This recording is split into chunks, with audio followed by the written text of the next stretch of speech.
Hey, everybody, welcome back. It's Mr. Reality and Psychic Medium Liz Cross. How are you, Liz? Oh, great. It's a beautiful day. Oh, it's gorgeous out there. Happy February 26th, everybody, and happy spring and early spring. Albrecht Dürer was a famous German printmaker from 1471 to 1528, a short life, and had amazing artwork for the Renaissance. I wondered if we haven't done an artist profile in a while, and I wonder if we could bring him in, ask him some questions. Of course. Yes, he's here. Happy to be here too. Can he tell us how did he get to be such a great, amazing artist? He was born with it. Did he Wow. have previous incarnations as an artist and a Just say, did you have previous incarnations? Yes, he's very artistic, and he's telling me he used to do like the cave paintings. That's how far back he goes. wow? What was his life like back when he would do cave paintings, and what inspired him in that lifetime? He just has to get the message out. He can't hold on to it. It has to go. It just has to do it. And that message of this is what I see, this is what I have to hold in place for posterity. What is the message? Anything, anything that he's willing to give messages about. I'm like, are you kind of channeling through your artwork? Not channeling as in mediumship, but you're trying to get something out to the world, and you're painting it. And he says, yes, it's like trying to capture the way of life, trying to capture things for the imagination, trying to capture things that can tell you a story. That's what he's trying to do. How far back was that cave painting lifetime? Ooh, how far back was that cave painting lifetime? Thousands of years. What did you use for color? Well, so he used like natural things in the environment, and he would mix them with water. And did he ever think that he would have another lifetime as an artist, or what was his mindset like in ancient days as a caveman? He just had to paint, and he was constantly like drawing things out on the dirt with a stick.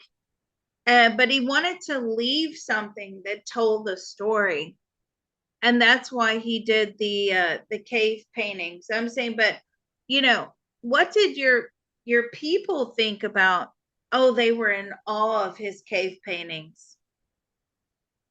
Yeah, it's an amazing, amazing skill set. Did he feel like this was his last chance to paint when he was a caveman artist? And I mean, what I want to know about the mindset of religion from that era. Ooh, what was the mindset about religion? So it was really about gods and goddesses, he's telling me, and things like the god of the sun, the god of the moon, the god of the land, the spirit of this, the spirit of that. Did you have any idea about like a singular source? No, no, we thought that everything was based upon our ancestors. Ah, that's interesting. How many lifetimes has he had since his incarnation the first time as a human being? How many lifetimes since your first incarnation? At least five, what, 500, 5,000? No, 500. And the question that you asked about his cave paintings, did you think that that was going to be your last lifetime during? Yes. So at that time, there was nothing, we didn't understand the reincarnation process.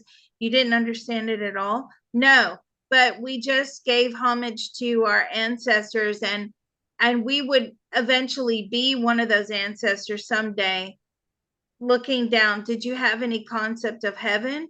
No, it was just there, he says. The It was just spirit. there. And so, how many lifetimes has he had since Albert Dürer? One. And what is he known for in the lifetime that he had after Albert Dürer in the 1500s? What did I lifetime, Albert? You are not. I'm not even gonna. Whatever. Okay. Were you in Paris during the? I feel like he came back and was in Paris. You know, in the Impressionism stage where lots of artists descended upon Paris and different areas of France. I feel he was part of that, but he was not known in that lifetime. That was very difficult for him. It's about, painting and painting and painting. I don't like, does it actually matter? Are you painting for yourself? No, he says. Well, so what are you painting for? You're painting for the enjoyment of others. The enrichment of others, I suppose, to send that message to their soul. We're falling into an artificial intelligence trap right now. What does he think about the proliferation of like AI art now that anyone can create?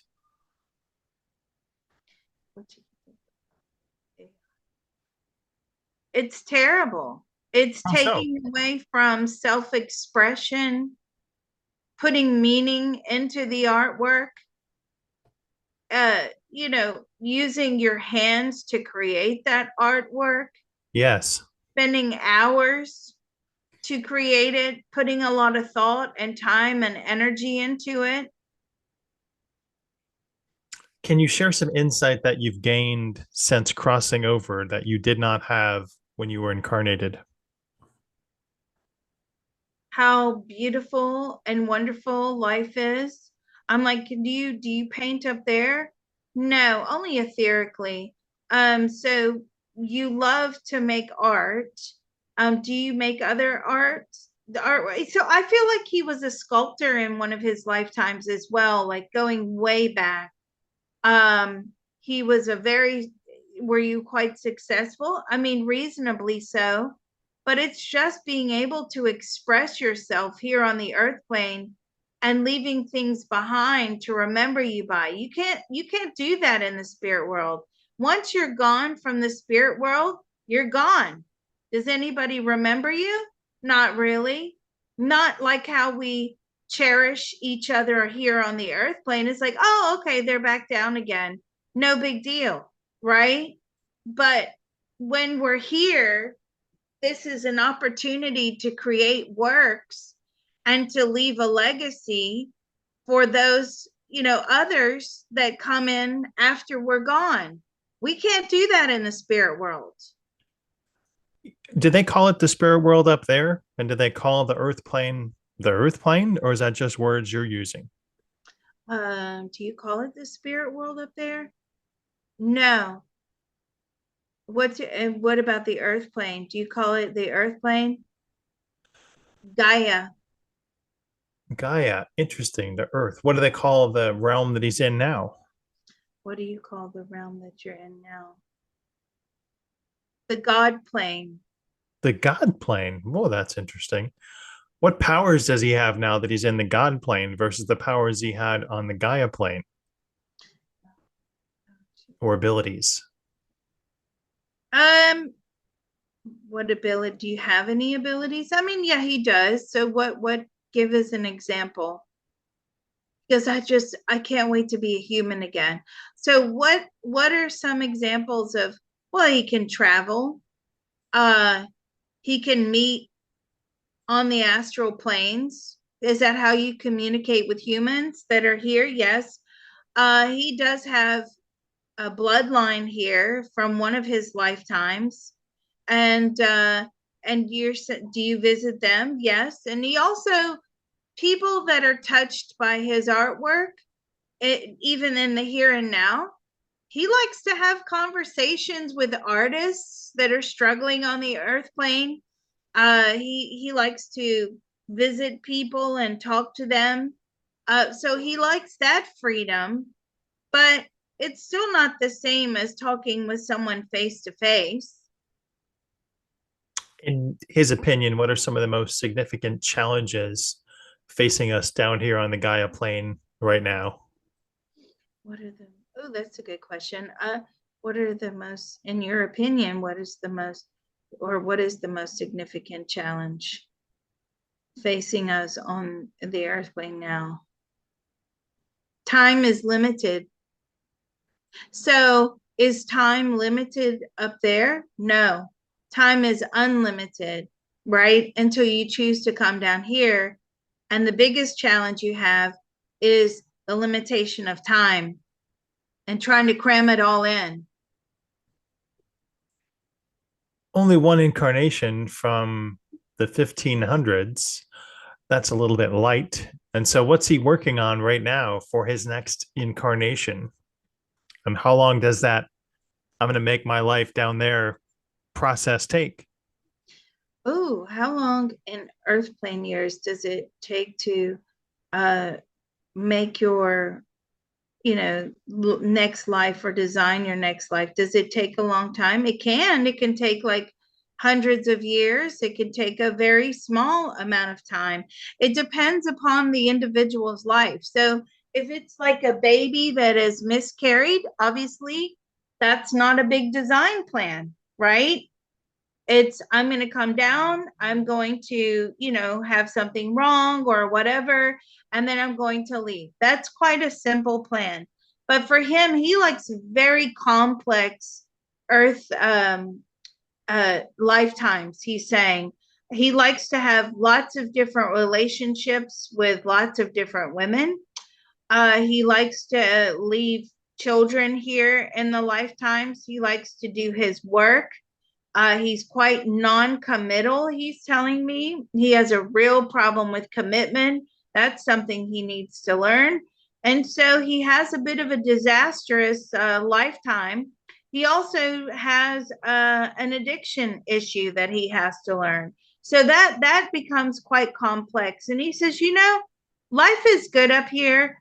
I'm looking forward to coming down, but I want to design it just right. He's a bit of a perfectionist in his soul.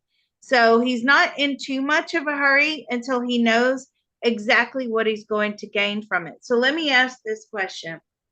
How do you know when you're making those opportunities, those life lessons? How do you know that you're not going to get trapped by them? And he says you don't actually know that. That's part of the challenge, to work your way through it. But then some people actually get absolutely trapped here. What happens if they get trapped and yet you've set up so many more things to happen on the on the life design? He's telling me that you have to go through that lesson and you cannot move forward until you've managed to process that lesson. What does moving forward look like? You just Oh, keep repeating that same lesson, or no. Moving forward is a restoration of, a fragment or a part of yourself that was lost due to the event. And, events change us traumatically. They really, they do change us in a lot of ways. We're no longer the same version of ourselves that we were prior to the event. So, whatever the event may be, a loss of a loved one, a breakup in a relationship, a job loss, we're no longer the same person. We have to keep moving forward. But if we get stuck, we still manifest a different version of ourselves, but it's a version of ourselves that is trapped. And that's not a nice version.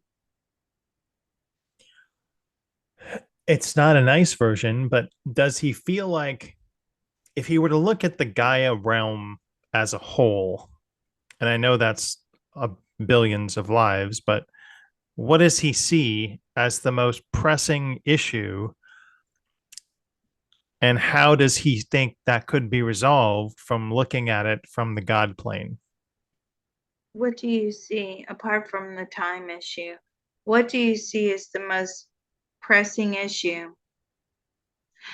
Innovation. Okay. Now, this is interesting. We're innovating, we're creating things down here that are immediate quick fixes, but in the long term, they have very detrimental effects. Can you give us an example of one of those innovations? Give us an example of one of those innovations. Uh, Clean water innovations are What's the actually, detriment? That seems great. I know. That's what I was like, what? What is the detriment to the clean water?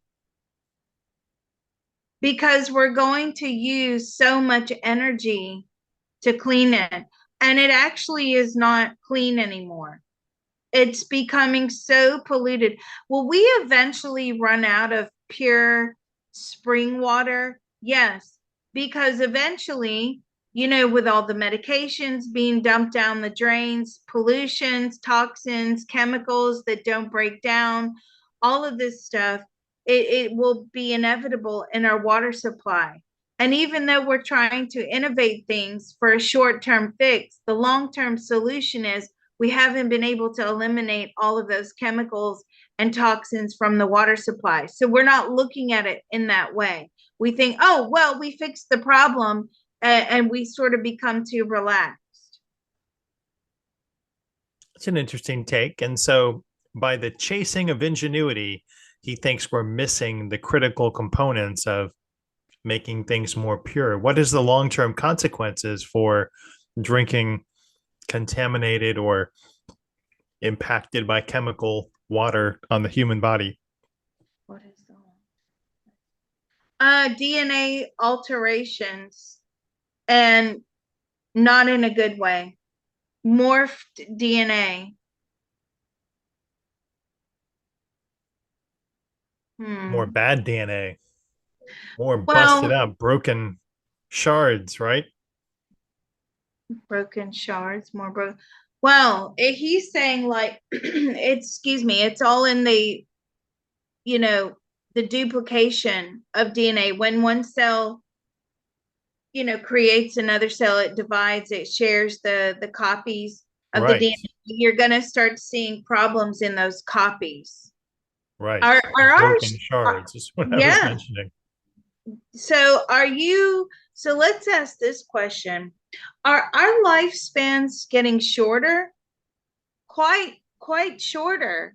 Even though we do have a category of people that are extending their lifespans, but overall, are the lifespans going to see the pendulum swing in the other way? Eventually, yes.